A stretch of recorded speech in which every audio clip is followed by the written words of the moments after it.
திரை இசையில் மட்டுமல்ல, நம் அன்றாட வாழ்க்கையிலேயே இலக்கியம் ததும்பும் சொற்றொடர்களை நாம் பயன்படுத்தி வருகிறோம்.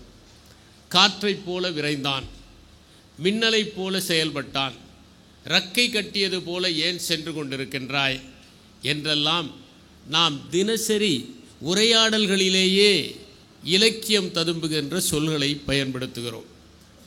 அதைப் போலவே நம்முடைய பழமொழிகளை எடுத்துக்கொண்டால் கூட அவற்றில் சொல் நயமும் பொருள் நயமும் இருப்பதைப் போல எதுகையும் மோனையும் கலந்து ஒரு கவித்துவத்தை, ஓர் இலக்கிய தன்மையை அவை கொடுக்கின்றன. காற்றுள்ள போதே தூற்றிக்கொள், துள்ளுகிற மாடு பொதி சுமக்காது,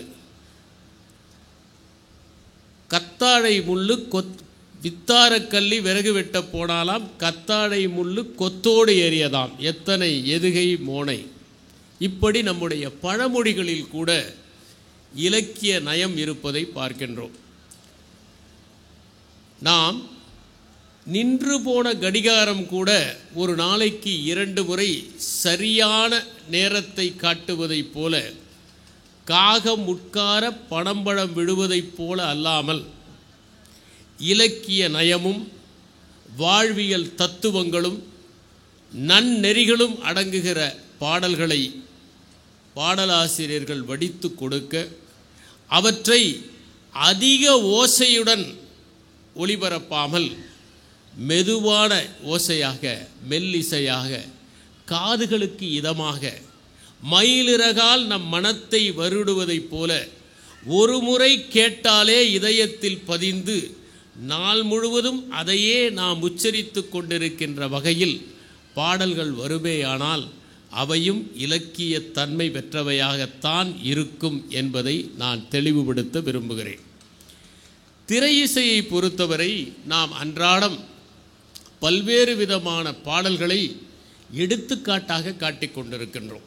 சட்டி சுட்டதடா, கை விட்டதடா, வீடு வரை உறவு, வீதி வரை மனைவி, அண்ணன் என்னடா, தம்பி என்னடா, அவசரமான உலகத்திலே என்று நாம் அன்றாடம் சிலவற்றை சொல்லிக் கொண்டிருக்கின்றோம். திரு சிவகுருநாதன் அவர்கள் பட்டுக்கோட்டையினுடைய தூங்காதே தம்பி தூங்காதே என்ற பாடலை சொன்னார். அதிலே இலக்கிய நயமும் இருக்கிறது, வாழ்வியல் தத்துவமும் இருக்கிறது. அதிலே முக்கியமான ஒரு வரி, சில பொறுப்புள்ள மனிதர்கள் தூக்கத்தினால் பல பொன்னான வேலையும் தூங்குதப்பா என்பதுதான்.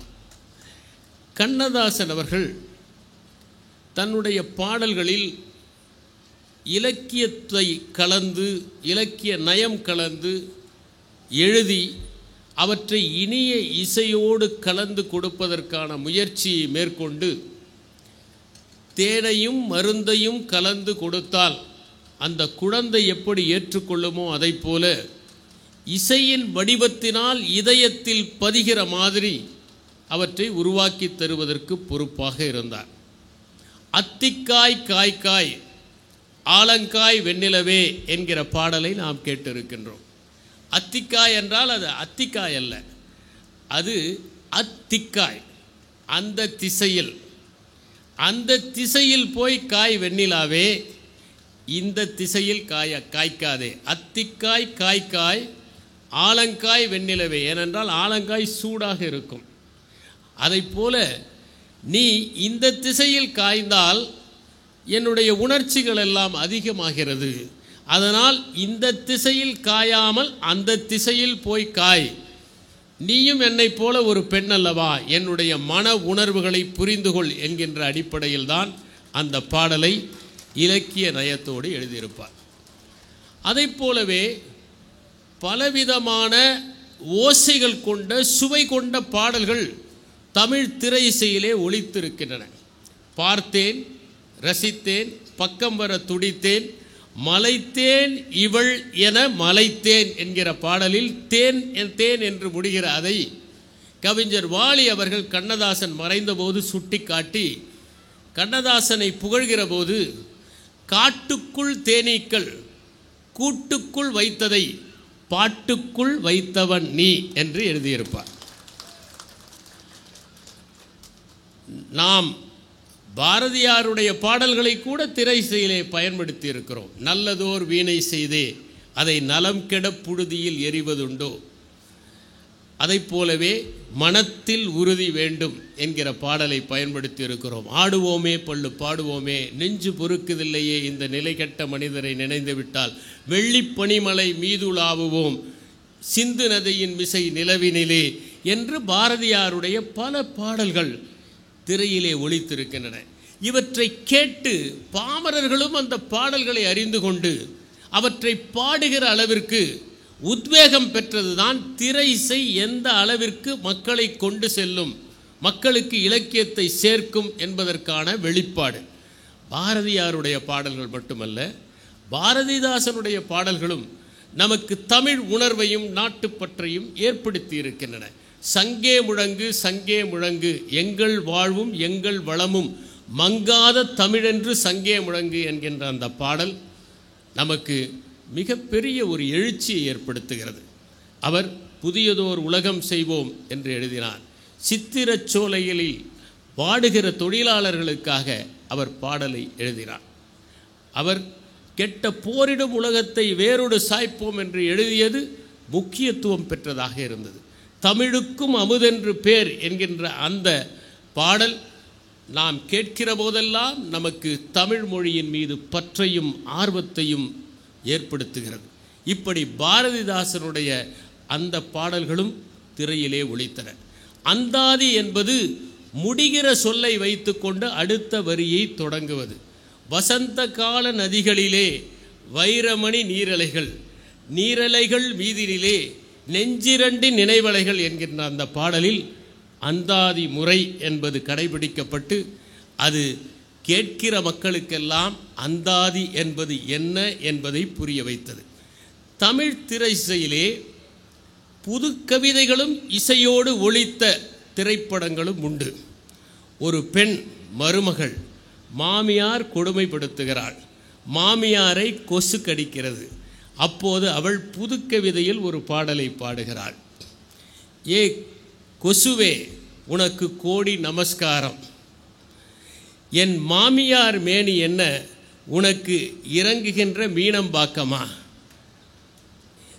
ராத்திரி நேரம் வந்து இறங்கி இரத்தச்சோறு உண்கிறாயே, அது ஒன்றும் சாமியார் ரத்தம் அல்ல சுத்தமாய் இருப்பதற்கு, ஆஃப்டர் ஆல் மாமியார் ரத்தம் கொழுப்பு அதிகம் என்று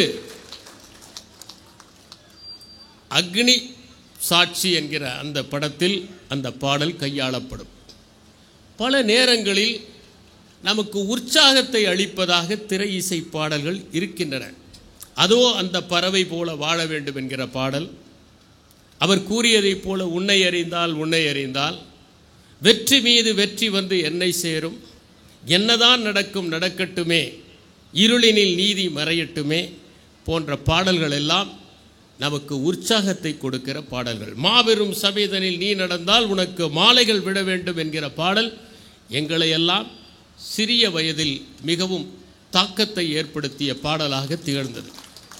அதை போலவே நமக்கு அற்புதமான ஓமைகளை தந்த பாடல்களும் இருக்கின்றன. நதியில் விளையாடி கொடியில் தலை சீவி நடந்த இளந்தென்றலே என்கிற பாடல், நீ அணிந்திடும் ஆடையில் ஒரு நூலென நான் இருந்திட என்பது காதலை வெளிப்படுத்துகிறது. கூந்தலை பற்றி கூறுகிற போது இரவுகளின் இழையானதா என்பது ஒரு ஓமை. இவையெல்லாம் சொக்க வைக்கிற ஓமைகள். நாம் விரக்தி அடைந்த போதும் நம்மை உற்சாகப்படுத்துகிற பாடல்கள் உண்டு. வெற்றி பெற்ற மனிதரெல்லாம் புத்திசாலி இல்லை, புத்தியுள்ள மனிதரெல்லாம் வெற்றி பெற்றதில்லை, நெஞ்சம் உண்டு நேர்மையுண்டு ஓடு ராஜா, அங்கே சிரிப்பவர்கள் சிரிக்கட்டும் அது ஆணவ சிரிப்பு போன்ற பாடல்கள் எல்லாம் நாம் விரக்தியாக இருக்கிற போதும் நம்மை உற்சாகப்படுத்துகிற பாடல்கள். சோகமாக இருக்கிற போது கேட்கிற பாடல்களும் திரை இசையிலே உண்டு. பிறக்கும் போதும் அழுகின்றான், இறக்கும் போதும் அழுகிறான் என்ற பாடல், மன்னவனே அழலாமா கண்ணீரை விடலாமா என்கிற பாடல். இப்படி தமிழ் திரை இசையிலே பல்வேறு விதமான திரைப்பாடல்கள் இலக்கிய நயத்துடன் ஓமை நயத்துடன் கேட்போரை உற்சாகப்படுத்தும் விதத்தில் எழுதப்பட்டிருக்கின்றன. திரு சிவகுருநாதன் அவர்கள் குறிப்பிட்டதைப் போல இலக்கியத்திலிருந்தும் எண்ணற்ற பாடல்கள் எடுத்து கையாளப்பட்டிருக்கின்றன. அவர் சொன்னதைப் போல, நாம் மங்கையுறுத்தி மலர்கொய்வாள் வான்முகத்தை பங்கயமென்றெண்ணி பாய்வண்டை செங்கையால் காத்தாள கைமலரை காந்தலென பாய்தலுமே வேர்த்தாளை காணென்றான் வேந்து என்பது நலவெண்பாவிலே வருகிற ஒரு பாடல். அதை பற்றி அவர் குறிப்பிட்டார். கம்பராமாயணத்திலே சொன்னார். ஒருமுறை கண்ணதாசன் சென்று கொண்டிருக்கும் போது கல்லைத்தான் மண்ணைத்தான் காய்ச்சித்தான் குடிக்கத்தான் கற்பித்தானா என்று அந்த பாடலை கேட்ட பிறகுதான் அத்தான் என்னத்தான் என்கிற அந்த பாடல் உருவானது. அது மட்டுமல்ல, தமிழ் திரை இசையிலே சில பாடல்களை பற்றிய விவாதங்களும் நடந்திருக்கின்றன. உதாரணமாக, கண் சிவக்குமா கண்ணம் சிவக்குமா நாணத்தால் என்கிற ஒரு விவாதம் ஏற்பட்டது.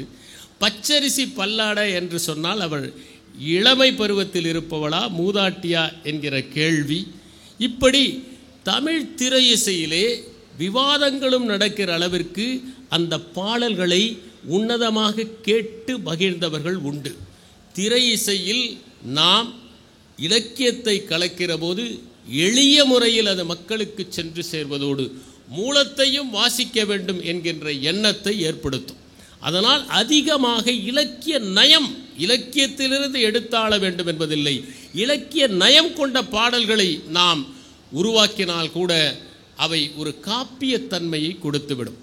காப்பியங்களே திரைப்படங்களானதும் உண்டு. மேக்பத் என்கின்ற படம் ஒரு மேக்பத் என்கின்ற அந்த ஷேக்ஸ்பியரின் நாடகம் ஒரு திரைப்படமானது. அதை போலவே பிக்மேலியன் என்பது ஒரு திரைப்படமானது. தமிழில் கூட நாம் சிலப்பதிகாரம் பூம்புகார் ஆனதையும் குண்டலகேசி மந்திரிக்குமார் ஆனதையும் நாம் அறிந்திருக்கிறோம். இப்படி ஒரு காப்பியத்தன்மையை நாம் கொடுக்கிற போது எளிய மக்களை அந்த காப்பியங்கள் சென்று அடைவதற்கான வாய்ப்புகள் அதிகம். இவற்றையெல்லாம் சிவகுருநாதன் அவர்கள் பேசி முடித்த பிறகு நான் ஏன் பேச வேண்டும் என்றால், இந்த தொடர் ஓட்ட பந்தயத்திலே முதலில் ஓடுகிறவர் ஒரு குச்சியை எடுத்து கொண்டு வருவார், பின்னால் வருகிறவரும் அவரோடு ஓடுவார் அல்லவா? அதை போல அவரிடமிருந்து குச்சியை பெற்றுக்கொண்டு சிறிது தூரம் நான் ஓடினேன். இப்போது நாம் தலைப்புக்கு வருகிறோம். தலைப்புக்கு வருவதற்கு முன்னால் மதுரைக்கு வர வேண்டும்.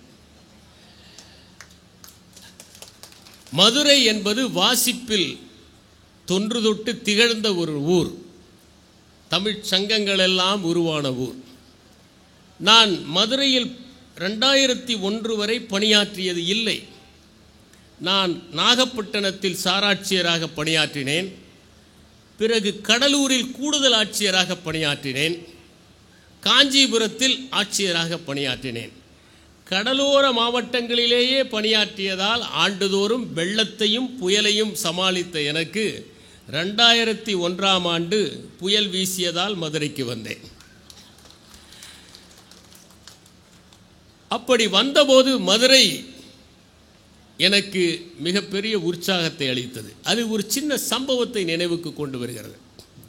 ஓஷோ சிறுவனாக இருக்கிற போது வீட்டிலே குறும்புகள் செய்வார். நாம் ஒன்றை புரிந்து கொள்ள வேண்டும். ஆண் குழந்தைகளுடைய மூளையும் பெண் குழந்தைகளுடைய மூளையும் வித்தியாசமாக வடிவமைக்கப்பட்டிருக்கின்றன. ஆண் குழந்தைகள் எப்போதும் காரையும் துப்பாக்கியையும் கத்தியையும் நேசிக்கும். அவைதான் பொம்மைகளாக அந்த குழந்தைகள் விரும்பும். ஆனால் பெண் குழந்தைகள் சொப்பு பாத்திரங்களை விரும்பும். ஒரு இடத்திலே உட்கார வைத்தால் பெண் குழந்தைகள் அங்கேயே உட்கார்ந்திருக்கும். ஆண் குழந்தைகளால் உட்கார்ந்திருக்க முடியாது. எங்கே குழந்தைகள் அதிகம் குறும்பு செய்கின்றனவோ அங்கே அவை அதிக புத்திசாலியாக இருக்கின்றன என்று பொருள்.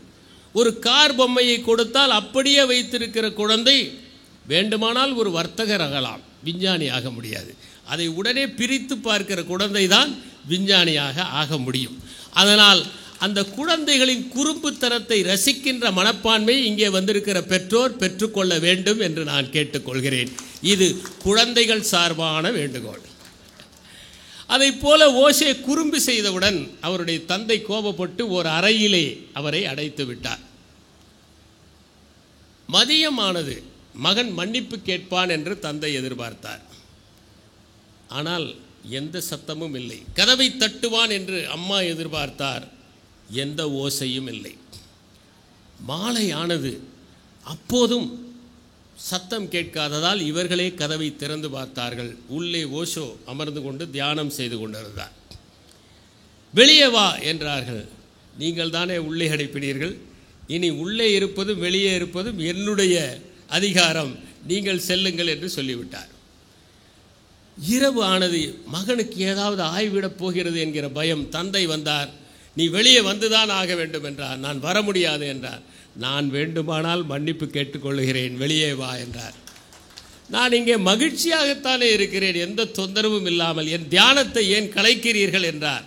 கடைசியில் தந்தை தாய் எல்லோரும் மன்றாடி அவரை வெளியே வரச் சொன்னார்கள். அவர் சொன்னார், ஒரே ஒரு நிபந்தனை, நான் குறும்புகள் தொடர்ந்து செய்வேன், என்னை உள்ளே அடைக்கக்கூடாது, அடைத்தால் இப்படித்தான் செய்வேன் என்று. சில நேரங்களில் எவற்றை தண்டனையாக மற்றவர்கள் நினைக்கிறார்களோ அவையே நமக்கு சாபமாக ஆகிவிடும் என்பதற்கு மதுரை வாழ்க்கை எனக்கு ஓர் உதாரணமாக இருந்தது. இங்கே தான் நான் அதிகம் நண்பர்களை பெற்றேன். ஏனென்றால் இங்கு தான் அதிகம் ஓய்வு கிடைத்தது உறவாடுவதற்கு. இங்கே தான் நான் நிறைய படித்தேன். மாவட்ட ஆட்சியர் அளித்த பட்டியலை எல்லாம் இங்கே தான் படித்தேன். இங்கே தான் அவற்றை விட மனிதர்களை படித்தேன். இங்கே தான் நல்ல பணியில் இல்லாவிட்டாலும் நம்மை நன்றாக நடத்துகிற உள்ளங்கள் எப்போதும் உண்டு என்பதை உணர்ந்து கொண்டேன். இப்படி மதுரை வாழ்க்கையில் நான் பெற்றவை அதிகம். இப்போது இலக்கியத்தில் காதலுக்கு வருவோம். காதல் என்றால் என்ன என்பதை நாம் தெளிவாக புரிந்து கொள்ள வேண்டும். காதல் என்கிற சொல் தமிழில் அன்பு என்கிற பொருளில்தான் கையாளப்படுகிறது. அதனால்தான் இறைமை மீது கொண்ட அன்பை கூட நாம் காதல் என்று தான் சொல்கிறோம். காதலாகி கசிந்து கண்ணீர் மல்கி ஓதுவோர் தமை நன்னெறி குய்ப்பது வேதம் நான்கினும் மெய்ப்பொருளாவது நாதர் நாமம் நமச்சிவாயவே என்ற பாடலை நாம் படித்திருக்கிறோம். அதை போலவே அந்த அன்பு என்பது எவ்வளவு ஆழமாக இருக்கும் என்பதற்கு நாம் உற்றாரை யான் வேண்டேன், ஊர் வேண்டேன், பேர் வேண்டேன், கற்றாரை யான் வேண்டேன், கற்பனவே இனி அமையும், குற்றால தமந்துரையும் கூத்தா உன் குறை கடற்கே கற்றாவின் மனம் போல கசிந்துருக வேண்டுவனே என்று நாம் அந்த பாடலை படித்திருக்கிறோம். தன்னையே நாயகியாக நினைத்து கொண்டு இறைமையை ஆணாக நினைத்து கொண்டு பாடுகிற அந்த பாடல்களும் தமிழ் இலக்கியத்திலே இடம்பெற்றிருக்கின்றன. முன்னம் அவன் நாமம் கேட்டாள், மூர்த்தி அவன் வடிவம் கேட்டாள், பின்னம் அவன் ஆரூர் கேட்டாள், பேர்ந்தும் அவளுக்கே பிச்சியானால், அன்னையும் அத்தனையும் அன்றே நீத்தாள், அகன்றால் அகலிடத்தார் ஆசாரத்தை, தன்னை மறந்து தன் நாமம் கேட்டாள், தலைப்பட்டால் நங்கை தலைவன் தாளே என்பது தன்னை ஒரு நாயகியாக இறைவனை ஒரு நாயகனாக நினைத்து கொண்டு பாடுகிற பாடல். ஆனால் அதை போலவே நண்பர்களிடம் கொண்டிருப்பதையும் காதல் என்று சொல்வதுண்டு, பெற்றோரிடம் கொண்டிருப்பதையும் காதல் என்று சொல்வது. சிலருக்கு பணியின் மீது அதிகமான அன்பு இருக்கும், உங்கள் மாவட்ட ஆட்சியரை போல, அதையும் ஒரு காதல் என்று தான் சொல்வதுண்டு. இப்படி எல்லாவற்றையும் காதல் என்று சொன்னாலும் நாம் அவற்றை காதல் என்று நினைப்பதில்லை. நம்மை பொறுத்தவரை ஓர் ஆணின் பெயரை சொன்னால் பெண்ணுக்கும், ஒரு பெண்ணின் பெயரை சொன்னால் ஆணுக்கும் ஏற்படுகிற நரம்புகளை கிளுகிளுப்பூட்டும் உணர்வைத்தான் நாம் காதல் என்று குறிப்பிடுகின்றோம். முருகேச பாண்டியன் அவர்கள் உலக இலக்கியங்களில் உள்ள காதல் கதைகளையும் தமிழ் இலக்கியத்தில் உள்ள காதல் கதைகளையும் தொகுத்து 2 தொகுப்புகள் வெளியிட்டிருக்கிறார். அதில் அவர் ஓர் அற்புதமான கருத்தை குறிப்பிடுகிறார். காதல் என்கின்ற அந்த சிறிய சொல் தந்திரமானது. இந்த காதலை பற்றி புரிந்து கொள்வதற்கு விஞ்ஞானிகள் நிறைய ஆய்வுகள் நடத்தி கொண்டிருக்கிறார்கள். ஒரு ஆண் ஒரு பெண்ணுக்கோ, ஒரு பெண் ஒரு ஆணுக்கோ விருப்பமானவர்களாக தெரிகிற போது அவர்கள் உடலிலே ஏகப்பட்ட வேதியியல் மாற்றங்கள் நடக்கின்றன, வேதியியல் பொருட்கள் சுரக்கின்றன என்று அவர் அறிவியலின் அடிப்படையில் கூறுகிறார். இதை கவிஞர் வைரமுத்து அவர்கள் எழுதுகிற போது, காதலித்துப்பார், உன்னை சுற்றி ஓர் ஒளிவட்டம் தோன்றும், உலகம் அர்த்தப்படும், ராத்திரியின் நீளம் உனக்கு விளங்கும், நீ கவிஞனாவாய், உன் கையெழுத்து அழகாகும், தபால்காரன் தெய்வமாவான். உன் பிம்பம் விழுந்து கண்ணாடி உடையும், உன் கண்ணிரண்டும் ஒளி கொள்ளும். காதலித்துப் பார், தலையணை நினைப்பாய், 3 முறை பல் துலக்குவாய். காத்திருக்கும் போது நிமிஷங்களெல்லாம் வருஷங்களாகும், வந்துவிட்டால் வருஷங்களெல்லாம் நிமிஷங்கள் என்பாய். காகம் கூட உன்னை உற்று நோக்காது, ஆனால் உலகமே உன்னை கவனிப்பதாய் உணர்வாய். வயிற்றுக்கும் தொண்டைக்கும் இடையே உருவமில்லாத ஓர் உருண்டை உருளக் காண்பாய். இந்த வானம், இந்த அந்தி, இந்த பூமி, இந்த பூக்கள் எல்லாம் காதலை கௌரவிக்கும் ஏற்பாடு என்பாய். காதலித்துப் பார், காதலித்துப் பார், அப்போது நீ இதயங்கள் இடம் மாறி அடிக்கடி துடிக்க காண்பாய். அது மட்டுமல்ல, உனி நிசப்த அலைவரிசையில் உன் குரல் மட்டும் ஒளிபரப்பப்படுவதை பார்ப்பாய். உன் நரம்புகளே நாணேற்றி உனக்குள் அம்பு விடும். காதல் எனும் திரைச்சீலையை காமம் கிழிக்கும். ஹார்மோன்கள் நைல் நதியாக பெருக்கெடுக்கும். உதடுகள் சகாராவாகும், தாகம் சமுத்திரமாகும். கண்ணீர் துளிக்குள் அந்த சமுத்திரம் அடங்கும். காதலித்துப் பார், சின்ன சின்ன பரிசுகளுக்கே சிலிர்க்க முடியுமே, அதற்காக வேணும். புலன்களை வருத்தி புதுப்பிக்க முடியுமே, அதற்காக வேணும். ஆண் என்ற சொல்லுக்கும் பெண் என்ற சொல்லுக்கும் அகராதியில் இல்லாத அர்த்தம் விளங்குமே, அதற்காக வேணும். வாழ்ந்து கொண்டே சாகவும் முடியுமே, செத்து கொண்டு வாழவே முடியுமே, அதற்காக வேணும் காதலித்துப் பார் என்பது ஒரு கவிதை. காதல் என்பது என்ன, இனக்கவர்ச்சி என்பது என்ன, காமம் என்பது என்ன என்பதை இன்றைய இளைய தலைமுறை புரிந்து கொள்ள வேண்டும். அதற்காக தான் இந்த தலைப்பில் நான் பேசுகிறேன். இன்று அதை தவறாக புரிந்து கொண்டு இனக்கவர்ச்சியை காதல் என நினைத்து அது நிறைவேறாமல் போனால் நிம்மதியை இழந்து நின்று கொண்டிருப்பவர்களை நாம் பார்க்கிறோம். இனக்கவர்ச்சியால் ஈர்க்கப்பட்டு அது நடக்காமல் போனால் வாழ்க்கையே தொலைந்து போனதாக எண்ணிக்கொண்டிருப்பவர்களை நாம் பார்க்கிறோம். இனக்கவர்ச்சி என்பது கணநேர மயக்கம். காதல் என்பது நம்முடைய உள்ளங்களோடு தொடர்புடையது. காமம் என்பது உடல்களோடு நின்று விடுவது. இனக்கவர்ச்சி என்பது ஓர் உணர்ச்சி, காதல் என்பது உணர்வு. இனக்கவர்ச்சி என்பது தடுமாற்றம், காதல் என்பது தெளிவு. இனக்கவர்ச்சி என்பது மயக்கம், காதல் என்பது புரிதல். இனக்கவர்ச்சி என்பது நீர்க்குமிழி, காதல் என்பது அருவி. இதை நாம் புரிந்து கொள்ள வேண்டும். இந்த காதல் முதல் முறை பார்க்கிற போதே மனத்தில் ஒரு சின்ன சிலிர்ப்பை ஏற்படுத்த வேண்டும். அது முதல் முறை ஏற்படுத்தாவிட்டால் ஒருபோதும் ஏற்படுத்தாது. அதை பற்றி ஷேக்ஸ்பியர் குறிப்பிடுகிற போது காதல் காரணமில்லாத காரணமானது என்று குறிப்பிடுகிறார். சிம்பர்லின் என்கிற அந்த நாடகத்தில் சொல்லுகிறார்.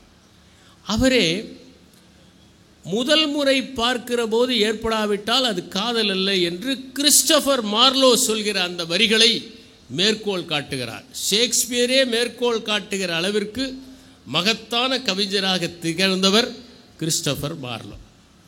முதல் முறை பார்க்கிற போதே மனத்திலே ஓர் ஈர்ப்பு ஏற்பட வேண்டும் என்பதுதான் காதலுடைய அறிகுறி. இதை பற்றி கூறுகிற போது ஒருவர் சொன்னார், எனக்கு அந்த பெண் மீது காதல்.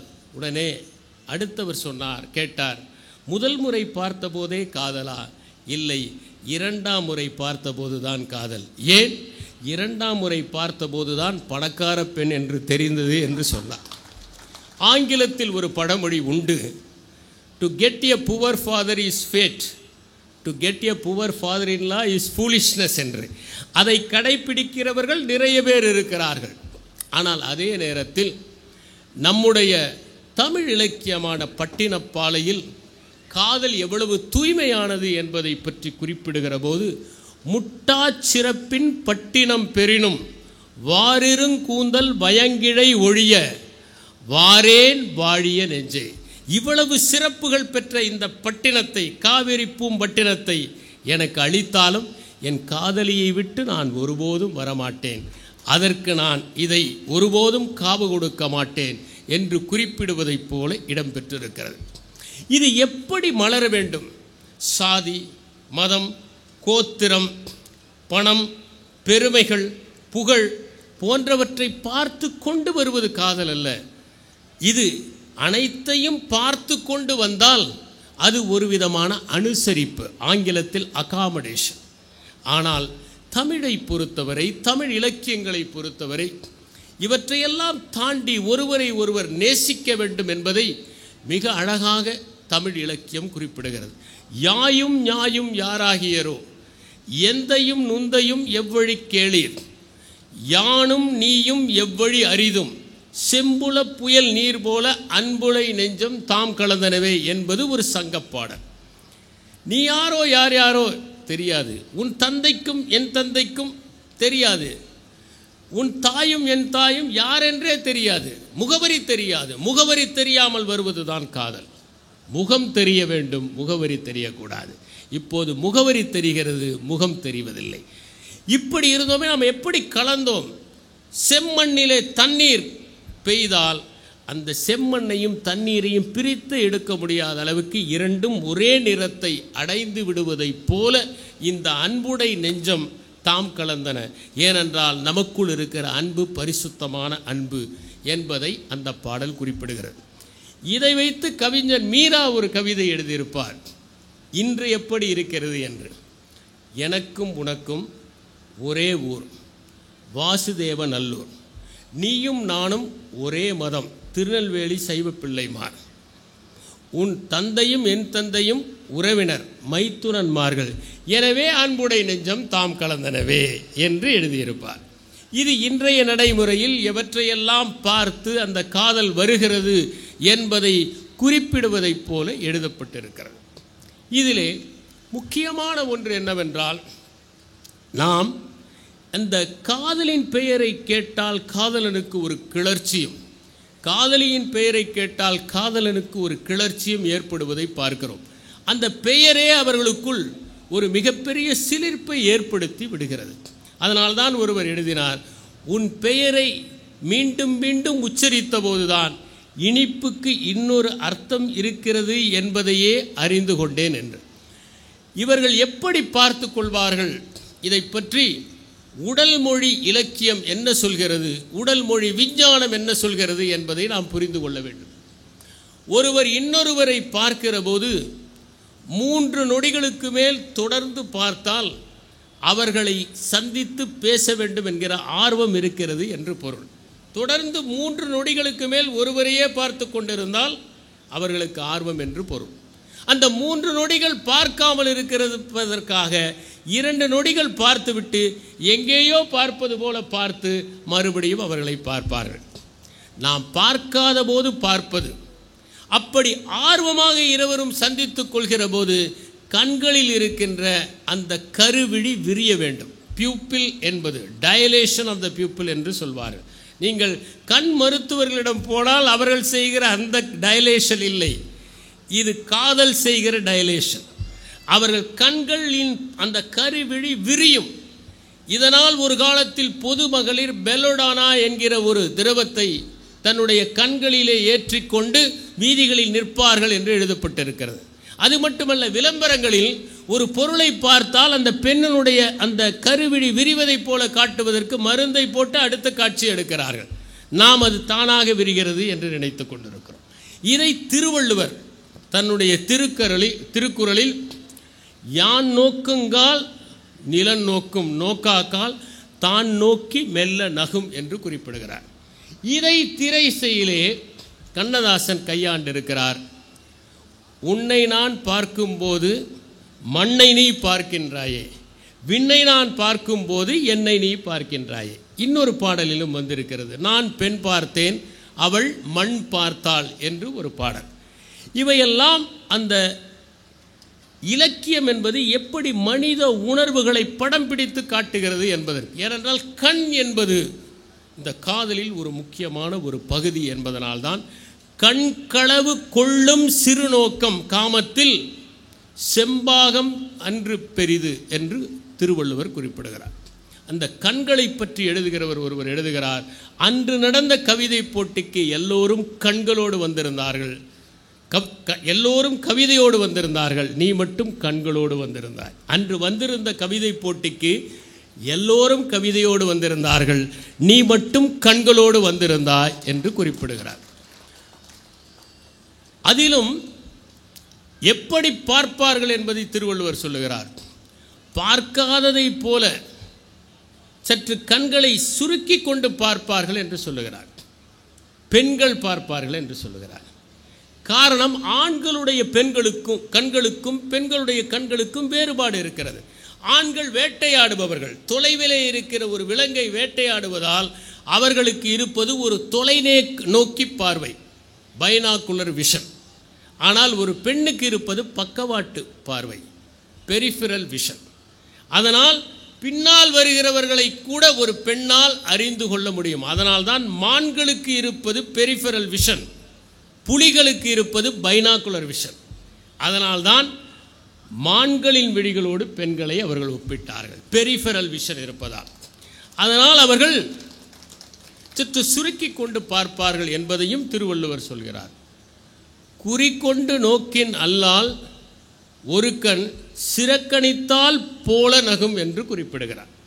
இப்படி கண்களை பற்றி கூறுகிற போது எனக்கு ஒரு புது கவிதையும் நினைவுக்கு வருகிறது. மீரா எழுதியது, கனவுகள் கூட்டல் கற்பனைகள் காகிதங்கள் என்கின்ற அந்த ஒரு கவிதை புத்தகத்தில் எழுதியிருப்பார். உன்னை முதல் முறை பார்க்கிற போது என் இதயத்தில் ஒரு முள் தைத்தது, முள்ளை முள்ளால் தானே எடுக்க வேண்டும், எங்கே இன்னொரு முறை பார் என்பதுதான் அந்த 1980களில் வந்த மீராவினுடைய புகழ்பெற்ற கவிதை. காதலர்கள் மனம் எப்படி இருக்கும் என்பதை பாரதியார் மிக அழகாக ஒரு கவிதையிலே சொல்கிறார். தூண்டில் புழுவை போல் வெளியே சுடர் விளக்கினை போல் நீண்ட பொழுதாக எனது நெஞ்சம் துடித்தது, கூண்டு கிளியைப் போல் தனிமை கொண்டு மிகவும் நொந்தேன், வேண்டும் பொருளையெல்லாம் மனது வெறுத்து விட்டதடி என்று சொல்கிறார்.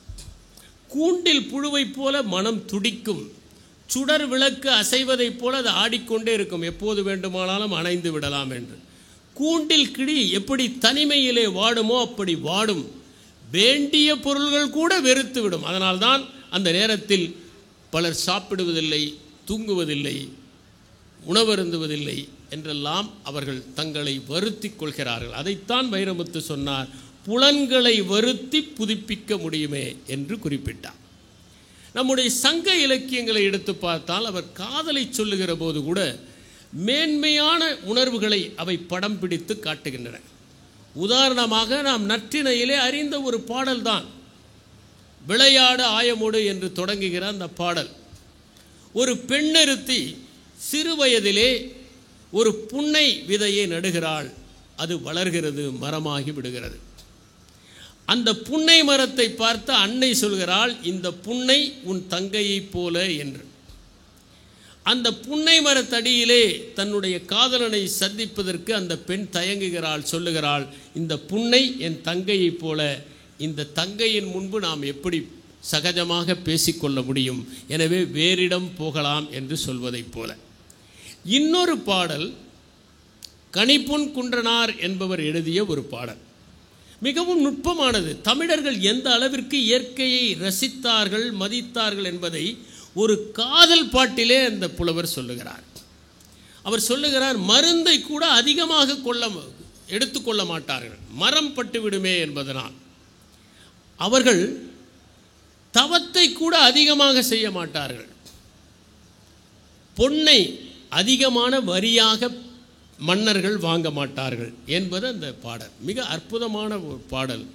மரம் சா மருந்தும் கொள்ளார் மாந்தர், உரம் சா செய்யார் உயர் தவம், பொன்னும் கொள்ளார் மன்னர் என்பதுதான் அது. இப்படி வாழ்ந்தார்கள் என்கிற ஒரு தத்துவமே நமக்கு மிகச்சிறந்த தத்துவமாக இருக்கிறது. கணவன் மனைவி எப்படி இருக்க வேண்டும், காதலர்கள் எப்படி இருக்க வேண்டும் என்பதை தமிழ் இலக்கியங்கள் படம் பிடித்து காட்டுகின்றன. காதலர்கள் இருவரும் நண்பர்களாக இருக்க வேண்டும். யாரும் இங்கே மேலும் கிடையாது, யாரும் கீழும் கிடையாது. அதுதான் இல்வாழ்க்கையிலும் தொடர வேண்டும். நான் ஒரே ஒரு விஷயத்தை சொல்லுகிறேன். உலகத்திலேயே உன்னதமான ஓர் உறவு என்பது நட்பு தான். நம் தந்தை நம்மிடம் பிரியமாக இருந்தால் ஒரு நண்பனைப் போல நடந்து கொள்வார் என்று சொல்கிறோம். தாய் நம்முடைய கவலைகளை எல்லாம் கேட்பதற்கு காதுகளை கொடுத்தால் ஒரு தோழியைப் போல என்று சொல்கிறோம்.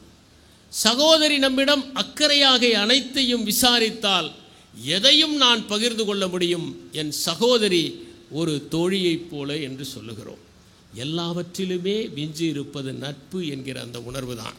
அதைத்தான் தமிழ் இலக்கியத்திலே காதலனை நட்பாக அழைக்கிற ஒரு 2 பாடல்கள் மூலம் நாம் காண முடிகிறது. அதிலே அந்த காதலன் மீது வைத்திருக்கிற அன்பை பற்றி சொல்லுகிற போது அவள் சொல்லுகிறாள், 3 விதமான பரிமாணங்கள் இருக்கின்றன. ஒன்று உயரம், இன்னொன்று ஆழம், இன்னொன்று அகலம். இந்த 3 பரிமாணங்களையும் விட அது பெரியது என்று சொல்வதற்காக இந்த நிலத்தை விட பெரியது, இந்த வானத்தை விட உயர்ந்தது, இந்த உலகத்திலே இருக்கிற நீரை விட அது ஆழமானது. அப்படிப்பட்ட ஒரு நட்பு எங்கள் இருவருக்குள்ளும் இருக்கிறது என்று சொல்வதற்காக நிலத்தினும் பெரிதே, வானினும் உயர்ந்தன்று, நீரினும் ஆர் அளவு அன்றே சாரல், கருங்கோல் குறிஞ்சிப்பூ கொண்டு பெருந்தேன் இழைக்கும் நாடனது நட்பே என்பது அந்த பாடல். இதிலே ஒன்றை கவனிக்கலாம். நீரினும் ஆழமானது, வானினும் உயர்ந்தது, இந்த உலகத்தை விட பெரியது. அங்கே அவள் கூறுவது மலைச்சாரலிலே வாழ்ந்து கொண்டிருக்கிற தலைவன். மலை என்பது உயரத்தை குறிக்கிறது. எங்கள் நட்பு உயரமானது. அது மட்டுமல்ல, குறிஞ்சிப்பூ என்பது அபூர்வமானது. 12 ஆண்டுகளுக்கு ஒரு முறைதான் பூக்கும். அதைப்போல எங்களுடைய காதலும் அபூர்வமானது. குறிஞ்சி பூக்கிற போது ஒன்றை கண்டுபிடித்திருக்கிறார்கள், நிறைய மகரந்தம் சுரக்கும். அதனால் அப்போது அந்த தேனீக்கள் வந்து அந்த மகரந்தத்தை மோந்து கொண்டு போகிற போது தேனடைகளெல்லாம் தேனால் நிரம்பி வழியும். குடம் குடமாக தேன் கிடைக்கிற பருவம் தான் அந்த குறிஞ்சி பூ பூக்கின்ற பருவம். அதைப்போல எங்கள் அன்பு குடம் குடமான தேனை போன்ற ஒரு அன்பு. அங்கே எதற்கு தேன் வருகிறது என்றால், தேன் ஒன்றுதான் எப்போதும் கெடாமல் இருக்கின்ற ஒரு பண்டம். எப்போதுமே எங்கள் அன்பு இதை போலவே நீடித்து இருக்கும் என்று சொல்வதற்காகத்தான் அந்த பாடல். இதே ஒரு கருத்தை இன்னொரு பாடலிலும் நாம் காண முடிகிறது. அதில் நட்பு என்கின்ற ஒரு சொல் கையாளப்படுகிறது. கடல் சூழ் மண்டலம் பெரினும் விடல் சூழன் யான் நின்னுடை நட்பே என்பதுதான். ஆக சங்க காலத்திலே தமிழர்கள் காதலை ஒரு நட்பாக பார்த்திருக்கிறார்கள். காதலர்கள் நட்போடு இருந்திருக்கிறார்கள் என்பதை நாம் புரிந்து கொள்ள முடிகிறது. இந்த சூழலில் காதலர்கள் இருவரில், கணவன் மனைவியரில் யார் அதிகம் விட்டு கொடுக்க வேண்டும் என்கிற கேள்விக்கு நம்முடைய இலக்கியங்களில் பதில் கிடைத்திருக்கிறது. கணவன் தான் விட்டு கொடுக்க வேண்டும், ஆண் தான் விட்டு கொடுக்க வேண்டும் என்பதை அழுத்தம் திருத்தமாக நம்முடைய பாடல்களில் நாம் பார்க்க முடிகிறது. நற்றிணையிலே ஒரு பாடல், தலைவன் சென்று விடுகிறான் பொருள் ஈட்டுவதற்காக, தலைவி இங்கே பிரிவாற்றாமையில் இருக்கிறாள். அப்போது அவளுக்கு ஆறுதல் சொல்லுகிற தோழி சொல்லுகிறாள், தலைவன் பாலை நில வழியாக போவான், அப்போது பெண் களிறு பசியோடு இருக்கும் என்பதற்காக அந்த பாலை நிலத்திலே இருக்கிற அந்த களிறு அந்த பெண் யானைக்கு பட்டையை உரித்து கொடுக்கும். அப்போது உன் நினைவு வரும், உன் மீது அன்பு செலுத்த வேண்டும் என்பதற்காக அவன் திரும்பி வருவான் என்று. இங்கே ஆண் யானை தான் பெண் யானைக்கு பட்டையை உரித்து கொடுக்கிறது. நசை பெரிதுடையர் நல்கரும் நல்குவர், பிடி பசி களைய மென்சினை யாம் பொழிக்கும் அன்பின தோழி அவர் சென்றவாறே என்பது அந்த பாடல்.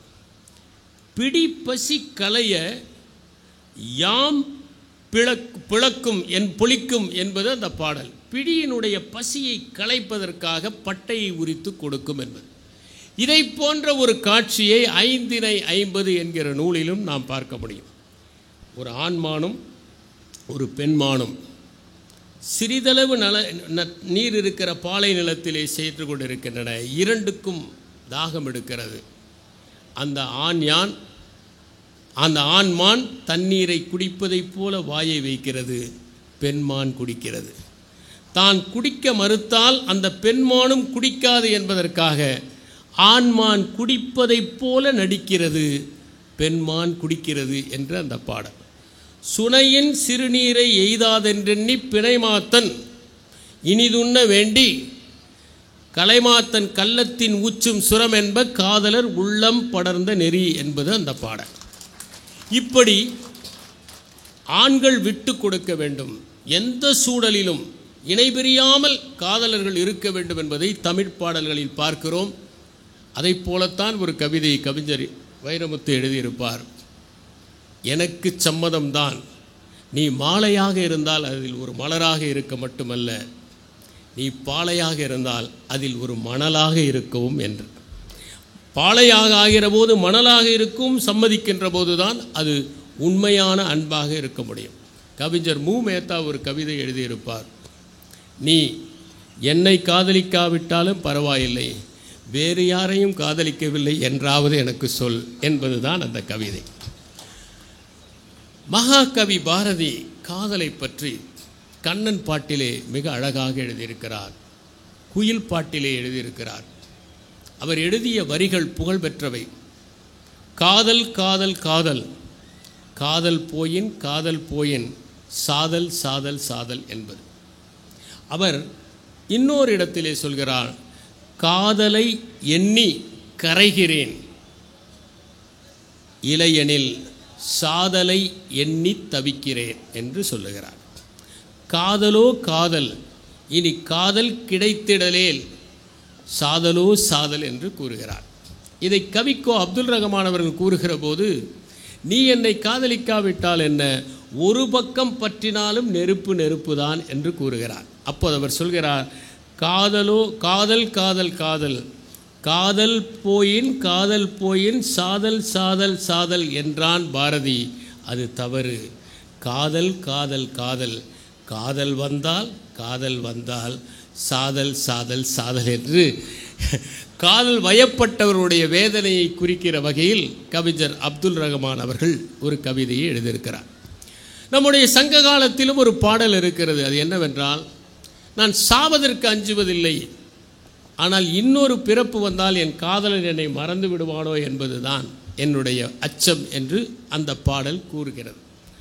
அது சொல்கிறது, சாவது அஞ்சேன் அஞ்சுவல் சாவின் பிறப்பு பிரிது ஆகுமே ஆயின் மறக்குவன் கொன் என் காதலன் எனவே என்பதுதான் அந்த பாடல். பாரதிதாசன் காதலை பற்றி சொல்லுகிற போது, காதல் இலா உலகம் சூனியம், புவி காதலினால் நடக்கும் என்று குறிப்பிடுகிறார். அரிஸ்டாட்டில் காதலை பற்றி கூறுகிற போது, ஒரு ஆன்மாவில் 2 உடல்கள் இருப்பதுதான் காதல் என்று கூறுகிறார். காதலை பற்றி ஷேக்ஸ்பியர் கூறுகிற போது, காதலின் பாதை எப்போதுமே எளிமையானதல்ல, அது முரடானது என்று கூறுகிறார். அவருடைய மச் அடு அபவுட் நத்திங் என்கிற அந்த நாடகத்தில் காதல் என்கிற வார்த்தையை கூட மென்மையாகத்தான் உச்சரிக்க வேண்டும் என்கிறார். சத்தமாக உச்சரிக்கக்கூடாது, மென்மையாக உச்சரியுங்கள் என்று கூறுகிறார். கிரேக்க இலக்கியத்திலே மகத்தான காதலர்களை பற்றிய சித்திரங்கள் எல்லாம் வரையப்பட்டிருக்கின்றன. ஆர்பியஸ் என்கிற ஒரு இசைக்கலைஞன் தன்னுடைய மனைவியை அவ்வளவு நேசிப்பான். அவள் இறந்து விடுகிறாள். அவள் உயிரை மீட்பதற்காக பாதாள உலகத்திற்கு செல்லுகிறான். அங்கே அவன் இசைக்கிறான். அவ்வளவு அருமையான இசை, பாறைகள் எல்லாம் உருகுகிற இசை, மரங்கள் எல்லாம் அசைகிற இசை, பறவைகள் எல்லாம் பாடுவதை நிறுத்திவிட்டு வானிலேயே நின்று விடுகிற அளவிற்கு இனிமையான இசை. அதை அவன் வாசிக்கிறான். வாசித்தவுடன் பாதாள லோகத்தில் மரணத்தின் தேவன் கூட மனத்தில் உருகி போய், உன் மனைவியை அழைத்து கொண்டு போ, ஆனால் அவள் உன் பின்னால் வருவாள், திரும்பி பார்க்கக்கூடாது என்று சொல்லுவான். கலீல் கிப்ரான் சொல்லுவார், தயவு செய்து நீங்கள் திரும்பி பார்க்காதீர்கள், உங்கள் நிழல் எலும்புக்கூடுகளின் மேல் விழுவதற்கல்ல, உங்கள் பார்வை வானத்தில் நட்சத்திரங்களை பார்ப்பதற்காக. ஆனால் ஆர்பியஸ் சாதாரண மனிதன், மனைவியின் மீது அன்பு வைத்தவன், திரும்பி பார்க்கிறான், அவன் மனைவி தொலைந்து போகிறாள், வருகிறான், சோகத்திலேயே பாடுகிறான் என்பதுதான் அந்த காவியம். நாம் கிரேக்க இலக்கியங்களை பார்த்தால் நமக்கு தெளிவாக ஒன்று புரியும். அவற்றில் பல நுட்பங்கள் காதலை மையமாக வைத்து எழுதப்பட்டிருக்கின்றன. உதாரணமாக ஹோமர் எழுதிய இலியட் என்பதே ஓர் அழகி போட்டியினால் வந்த வினை. 12 தேவதைகள் வரவழைக்கப்படுகிறார்கள், ஒரு தேவதை வரவில்லை. அவள் ஒரு தங்க ஆப்பிளை உருட்டி விடுகிறாள், அழகான தேவதைக்கு இந்த பரிசு என்று. 12 தேவதைகளுக்குள் போட்டி, யார் அழகான தேவதை என்று. அதில் 3 பங்கெடுத்துக் கொள்கிறார்கள். அதில் ஒரு தேவதை நடுவராக பாரிஸ் என்கிற ஒருவனை தேர்ந்தெடுக்க வேண்டும் என்று. ஒவ்வொரு தேவதையும் ஒன்றை சொல்லி அவனை வசீகரிக்க நினைக்கிறது. ஆனால் நீ அழகான பெண்ணை மணந்து கொள்வதற்கு ஏற்பாடு செய்கிறேன் என்று சொன்ன தேவதைக்கு மயங்கி அவளையே அழகியாக தேர்ந்தெடுக்கிறான். அவள்தான் ஹெலன். அந்த ஹெலனை சந்தித்து அவளோடு ட்ராய் நகருக்கு செல்லுகிறான். அதற்கு பிறகு நடப்பது தான் அந்த முழுமையான அந்த படம். அந்த இலியட் என்பதே அந்த ட்ராய் நகரோடு நடக்கிற யுத்தம் தான் அதிலே சித்தரிக்கப்பட்டிருக்கிறது. திரும்பி வருகிறான் யுலிசஸ். யுலிசஸை மிகவும் நேசிக்கிறவள் அவனுடைய மனைவி பெனிலோப் என்பவள். ஆனால் பெனிலோப்பிடம் 20 ஆண்டுகளாக உன் கணவன் வரவில்லை, நாங்கள் திருமணம் செய்து கொள்கிறோம் என்று போட்டி போடுகிறார்கள் உறவினர்கள். அவள் என்ன செய்கிறாள் என்றால், கணவன் மீது கொண்ட அன்பினால் தன் மாமனாருக்கு ஒரு சவத்துணி நெய்வதாக சொல்லி பகலெல்லாம் நெய்வாள், இரவெல்லாம் அதை பிரித்து போடுவாள். அவ்வளவு அன்பு கொண்டவளாக இருக்கிறாள் அந்த பெனிலோப் என்பது. இதிகாசங்களிலும் காதல் ஒரு மையப்பொருளாக இருக்கிறது. இங்கே பேசிய சிவகுருநாதன் அவர்கள் ராமாயணத்தை பற்றி குறிப்பிட்டார்.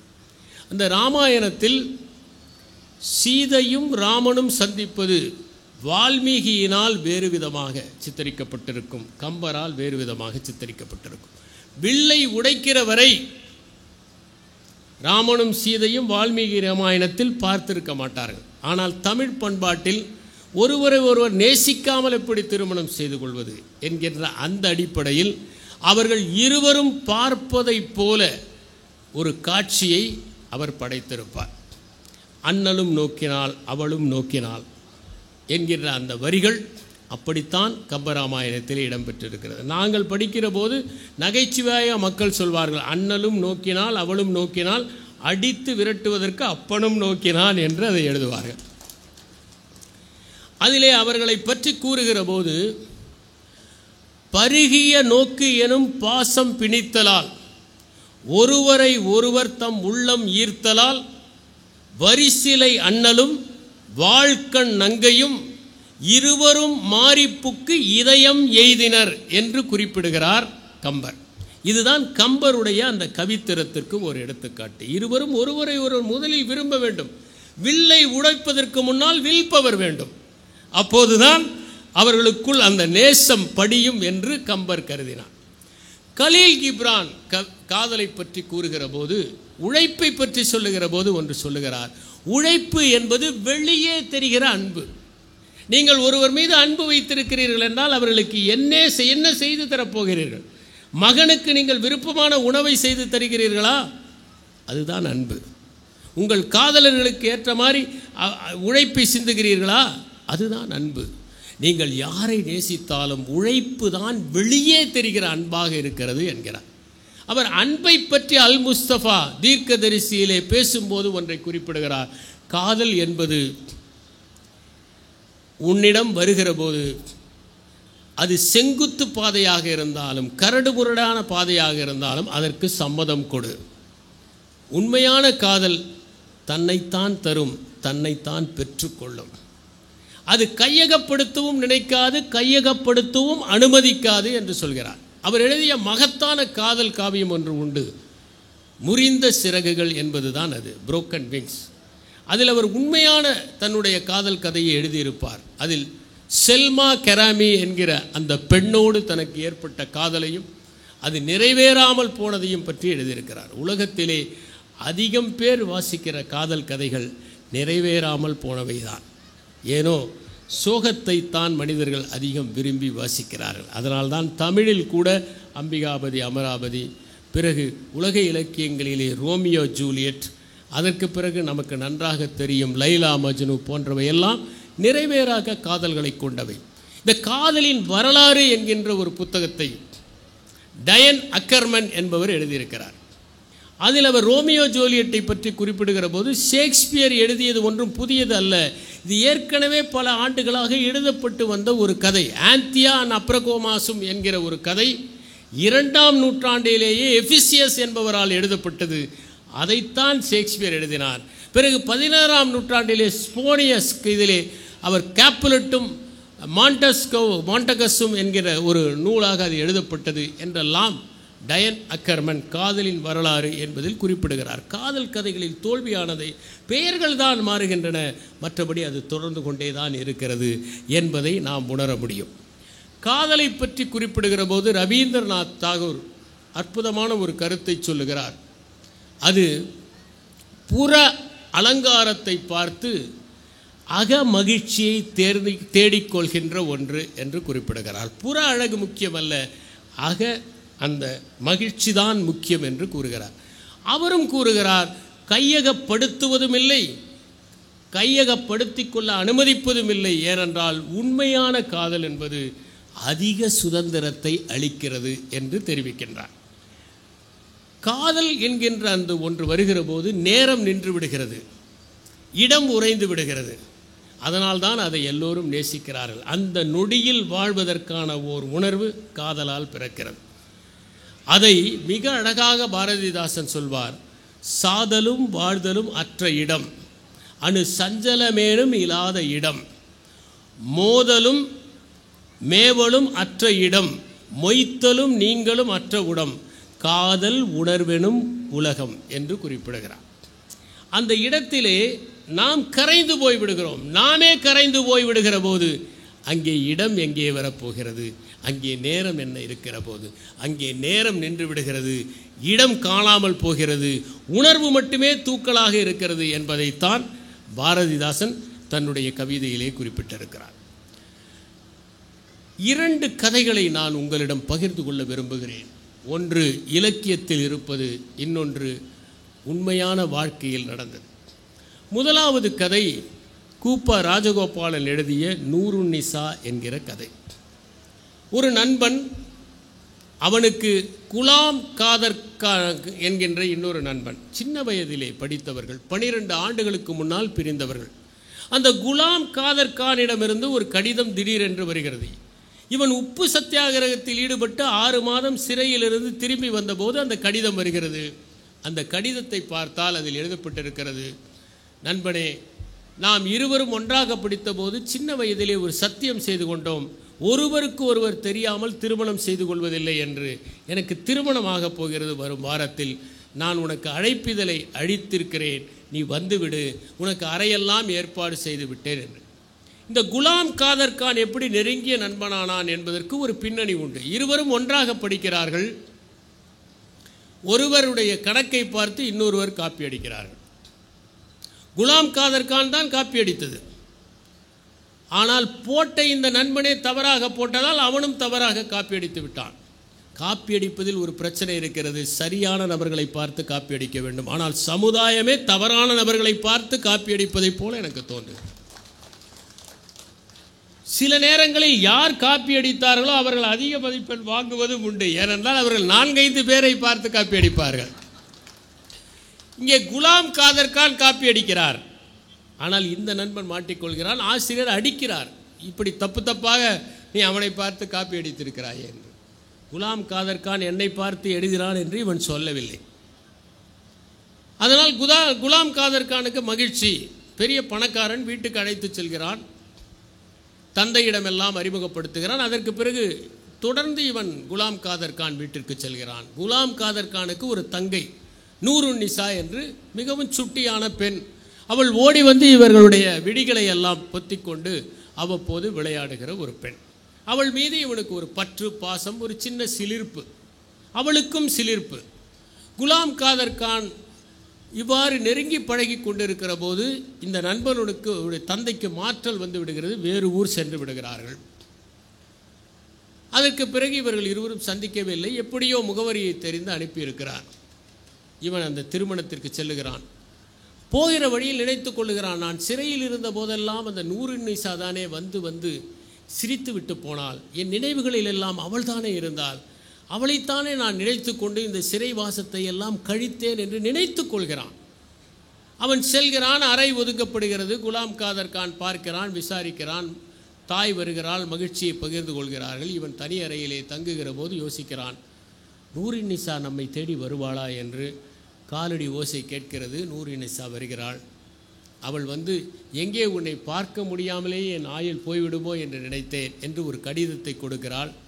இதை இங்கே படிக்காதே, உன் ஊருக்கு போய் படி, நாளை காலையிலேயே கிளம்பிவிடு என்று சொல்லிவிட்டு இருவரும் கைகளை மட்டும் பற்றி கொள்கிறார்கள். அவர்கள்தான், அவ்வளவுதான். நூறுநிசா சென்று விடுகிறாள். மறுநாள் காலை வேறு ஏதோ வேலை இருப்பதாக சொல்லி இவன் திரும்பி காவிரி கரையிலே அமர்ந்து அந்த கடிதத்தை பிரிக்கிறான்.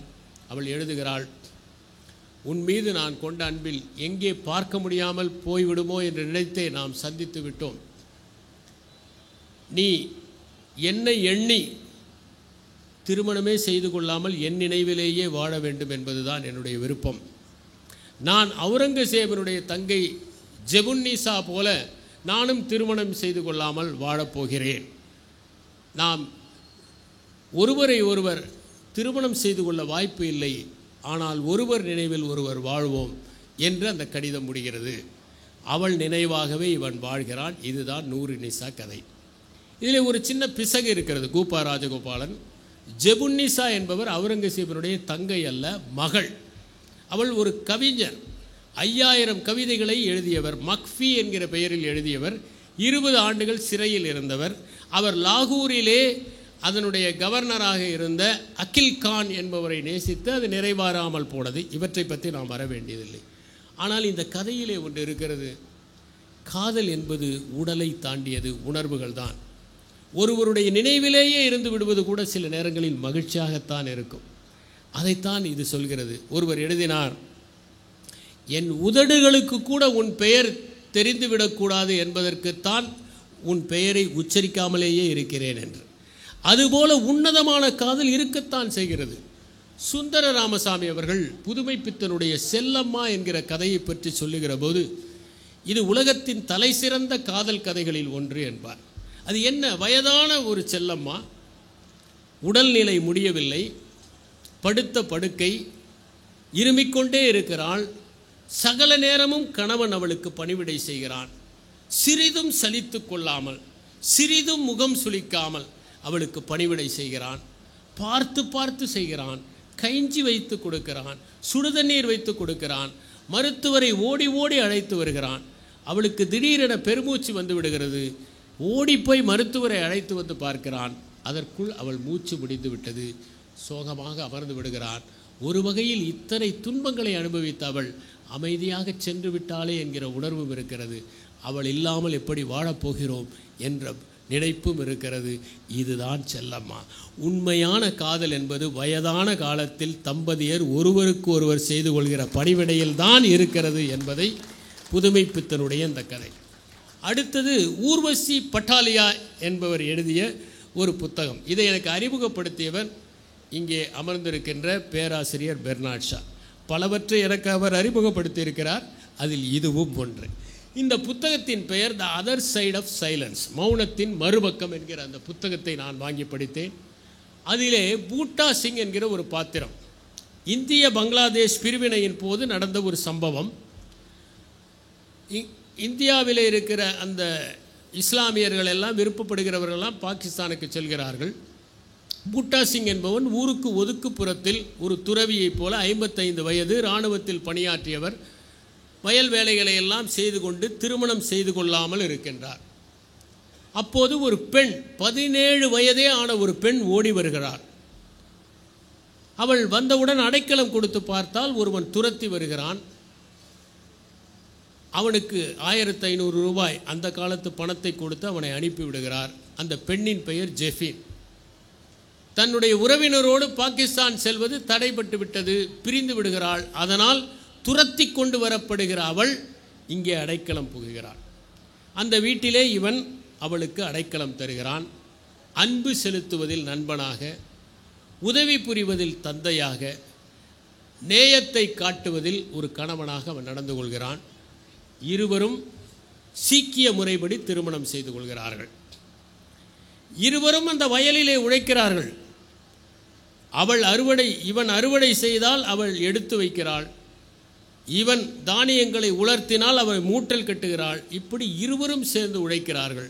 மிகுந்த அன்போடு மிகுந்த மகிழ்ச்சியோடு இருக்கிறார்கள். 17 வயது 55 வயது, வயதுக்கும் காதலுக்கும் சம்பந்தமில்லை என்பதற்கான ஒரு எடுத்துக்காட்டு இது.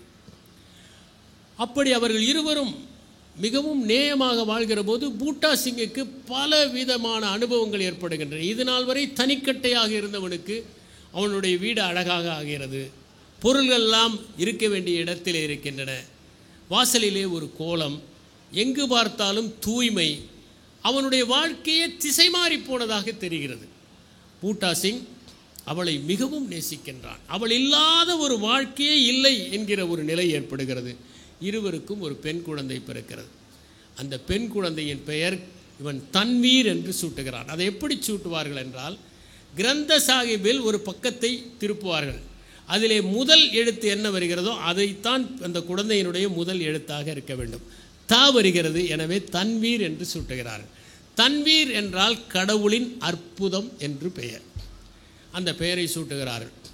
அதற்குள் பூட்டாவின் உறவினர்கள் எல்லாம் இந்த வயதானவன் ஒண்டிக்கட்டை செத்து போனால் நமக்கு சொத்து கிடைக்கும் என்று நினைத்து கொண்டிருந்தவர்கள் சென்று இப்படி ஒரு பெண், இஸ்லாமிய பெண் இருக்கிறாள் என்று தூதரகத்திலே புகார் கொடுத்து விடுகிறார்கள். தேடிக்கொண்டு வருகிறார்கள். அவளை பிடித்து கொண்டு போகிறார்கள். அவளுடைய சொந்த கிராமம் அடையாளம் காணப்பட்டு விட்டதாக சொல்லுகிறார்கள். அவளை அங்கே அனுப்பிவிடுகிறார்கள். பூட்டா சிங்கால் தாங்க முடியவில்லை. தானே ஒரு இஸ்லாமியராக மாறிவிடுவது என்று முடிவெடுத்து இத்தனை நாள் ஒரு சின்ன ரோமத்தை கூட களையாமல் வளர்த்த தன்னுடைய சிகையை தியாகம் செய்து தன்னுடைய பெயரை ஜமீல் அகமது என்று மாற்றிக்கொள்கிறார். கடவுளின் அற்புதம் என்று பெயர் வைத்த அந்த தன்வீரனுடைய பெயரை சுல்தானா என்று மாற்றிவிடுகிறான். அந்த பெண்ணை தூக்கி கொண்டு அவன் அங்கே போகிறான். அங்கே போய் எந்த விசாவும் இல்லாமல் அவன் சென்றபோது ஜெஃபினுடைய சகோதரர்கள் அவனை மொத்து என்று மொத்துகிறார். விசா இல்லாமல் சென்ற காரணத்தால் காவலர்களால் கைது செய்யப்படுகிறான். நீதிமன்றத்தில் நிறுத்தப்படுகிறான். அப்போது அவன் சொல்லுகிறான், இந்த ஜெஃபின் என்கிற பெண்ணுக்கும் எனக்கும் திருமணமாகிவிட்டது, என்னை அவளோடு அனுப்புங்கள், எங்களுக்கு குழந்தை கூட இருக்கிறது, இவள் தான் சுல்தானா, நானே இஸ்லாமியராக மாறிவிட்டேன், இதில் என்ன பிரச்சனை இருக்கிறது, அனுப்புங்கள். ஆனால் ஜெஃபினுடைய சகோதரர்கள் அவளை மிரட்டுகிறார்கள். நீ மட்டும் திருமணமாகி அவனோடு சென்று விடுவதற்கு ஒப்புக்கொண்டால் அவனையும் காலி செய்து விடுவோம் என்று. நீதிமன்றத்திலே ஏறுகிறாள். உனக்கு அவரோடு செல்ல சம்மதமா என்று கேட்டபோது இல்லை என்று சொல்லிவிடுகிறார். கனத்த இதயத்தோடு, கசங்கிய உள்ளத்தோடு, நசுங்கிய மனத்தோடு அந்த சுல்தானாவை கூட்டிக் கொண்டு அவன் ரயில் நிலையத்துக்கு வருகிறான். ஒரு புது சட்டையை வாங்கி அணிவிக்கிறான். ரயிலின் முன்னால் குதித்து பாய்ந்து தற்கொலை செய்து கொள்கிறான். அவன் அந்த சட்டை பையிலே அந்த சுல்தானா அவருடைய சட்டை பையிலே வைத்த கடிதத்தில் ஒன்றே ஒன்று சொல்லியிருக்கிறது, என்னை தயவு செய்து நீங்கள் ஜெஃபினுடைய ஊரில் இருக்கிற சுடுகாட்டில் புதையுங்கள் என்பதுதான். ஆனால் புதைக்கப்பட்டாலும் அதை தோண்டி எடுத்து விடுகிறார்கள். கடைசியில் அவரை அதே ஊரில் புதைக்கிறார்கள். இஸ்லாமிய இளைஞர்கள் இரவு பகலாக காவல் காக்கிறார்கள். இதுதான் ஒரு அற்புதமான உண்மையிலேயே நடந்த ஒரு சோக காதல் கதை. உண்மையான அன்பு இருக்கிற போது எப்படியெல்லாம் இதயங்கள் ஒன்றை ஒன்று நேசிக்கும் என்பதற்கான ஒரு உதாரணம்தான் நடைமுறையிலும் இது நடக்கும், இலக்கியங்களில் மட்டுமல்ல என்பதற்கான எடுத்துக்காட்டு. அன்பு பரிசுத்தமாக இருக்க வேண்டும், உடலை தாண்டியதாக இருக்க வேண்டும், அது ஒருவரை ஒருவர் புரிந்து கொள்வதாக இருக்க வேண்டும். அப்படி நிகழ்கிற போதுதான் அது மகத்தான மாற்றங்களை மனத்தில் ஏற்படுத்தும். இல்லாவிட்டால் நாம் பார்க்கிறோம் பல நேரங்களில் காதலர்கள் வென்று விடுகிறார்கள், காதல் தான் தோற்று போய் விடுகிறது. நன்றி, வணக்கம். இந்த தகவல் உங்களுக்கு பிடிச்சிருந்தா லைக் பண்ணுங்க, உங்க ஃப்ரெண்ட்ஸுக்கு ஷேர் பண்ணுங்க, மறக்காம எங்க சேனலுக்கு சப்ஸ்கிரைப் பண்ணுங்க.